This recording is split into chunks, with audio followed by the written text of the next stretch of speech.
Et en fait, si on est triste, par exemple, sur le côté solastalgie, de voir un paysage disparaître, c'est aussi parce qu'on aime ce paysage. Et donc, c'est se reconnecter à pourquoi est-ce qu'on a cette tristesse, c'est qu'il y a aussi une émotion positive derrière. Si on a de la colère face à de l'injustice, c'est parce qu'en fait, on aimerait un monde plus juste. Et donc, du coup, on a des valeurs positives par ailleurs qu'on peut défendre.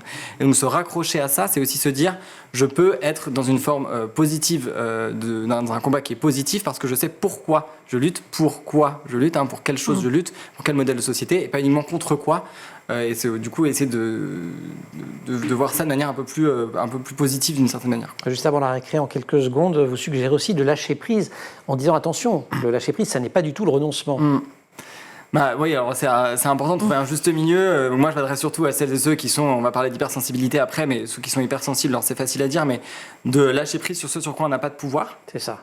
Choisir ses combats, en somme. Il y a des choses sur lesquelles on n'a pas de pouvoir et il faut l'accepter ou alors décider de mener une vie qui fait qu'on va avoir du pouvoir sur ces choses-là. Par contre, il y a des choses sur lesquelles on a du pouvoir et on peut faire des choses, notamment le fait de mettre de la pression sur ses élus. Ça aussi, c'est quelque chose, c'est-à-dire que quand on est dans une démocratie représentative, on élit des gens. Ça peut être une bonne idée de voter de temps en temps. Et donc ces gens-là, alors la question à votre génération quand même. L'abstention chez les jeunes, c'est un sujet qu'on aimerait bien traiter notamment avec Tanguy parce qu'en fait, on se rend compte que c'est un des premiers messages, c'est-à-dire qu'on a du pouvoir d'agir, notamment avec le bulletin, et il faut le faire.